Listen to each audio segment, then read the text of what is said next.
Representing linear relationships using graphs, lesson 4.1c. A linear equation is an equation whose solutions are ordered pairs that form a line when graphed on a coordinate plane. Linear equations can be written in the form y is equal to mx plus b, that's slope-intercept form. When b is not equal to 0, the relationship between x and y is non-proportional.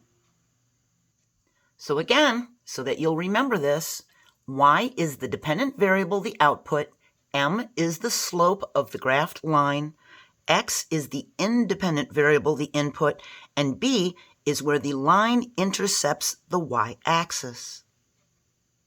So here's our first problem.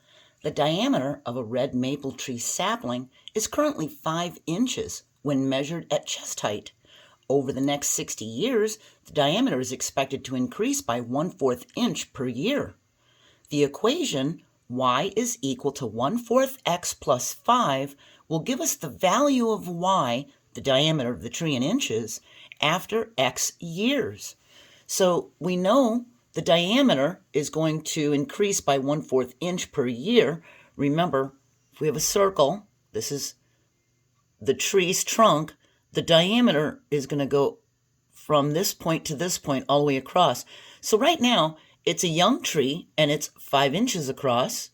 It's going to grow 1/4 inch per year, and they're talking about over the next 60 years.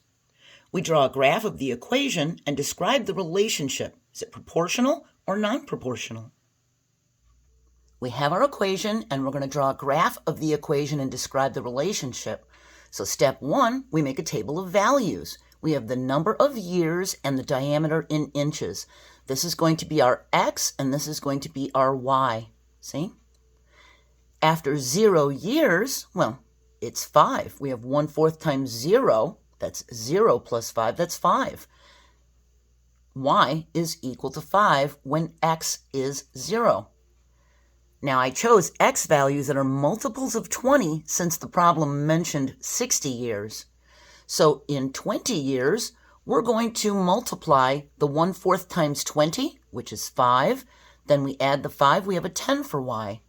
For 40 years, we multiply the 1/4 times 40 and get a 10. We add the 5, we get 15. For 60, we multiply 1/4 times 60, then add the 5, we get 20 for y. These are our x values, and these are our y values for our ordered pairs. Instead of a horizontal table, I wrote my table of values vertically because this helps us see the ordered pairs. We have 0 for x, 5 for y. We plot the ordered pairs from the table and draw a line through the points to represent all the possible solutions. We have 0 for x, 5 for y. We have 20 for x, 10 for y. We have 40 for x, 15 for y, and 60 for x, and 20 for y. The relationship is linear because we have a straight line. It's non-proportional because it doesn't pass through the origin 0, 0. It started at 5. Our equation showed us that it started at 5 because our y-intercept b was 5. Now remember what I taught you earlier. When we have a positive slope, it's going to rise to the right. The line is going to rise to the right. When we have a negative slope, it's going to fall to the right. That means if this m value is positive, we're going to have a positive slope. We can see our y-intercept is 0. This is where the line crosses the y-axis, and it crosses it at 0. Here, we have a negative slope. It's falling to the right. We have a negative m value. And we can see our y-intercept b is 9. We have a plus 9 here. That's where it crosses the y-axis. So remember, our table of values can be horizontal or vertical.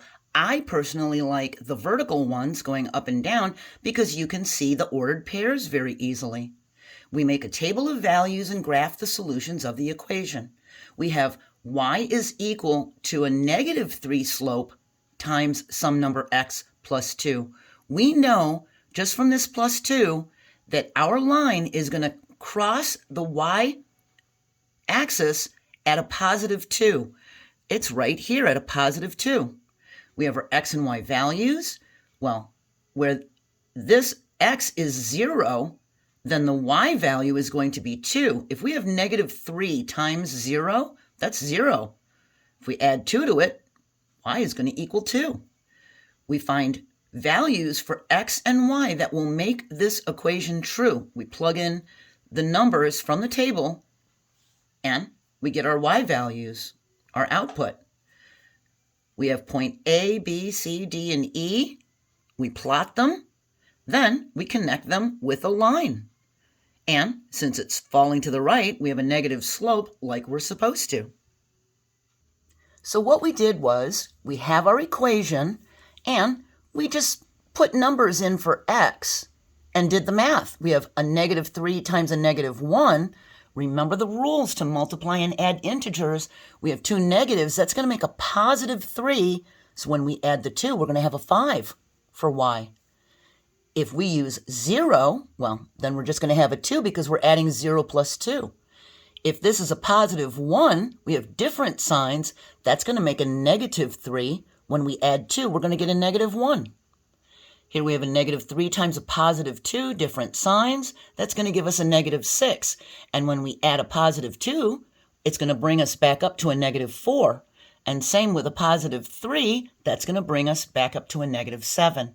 If you don't remember the rules to multiply, divide, add, subtract integers, I'm going to have a link to the 7th grade math videos that can help you. Maybe you can watch them real quick, get it out of the way, and it'll bring your memory back. We're finished with lesson 4.1. We're moving on to 4.2, and we're going to be first investigating slope and y-intercept. I hope you're doing well, and please join me for the next lesson. Bye.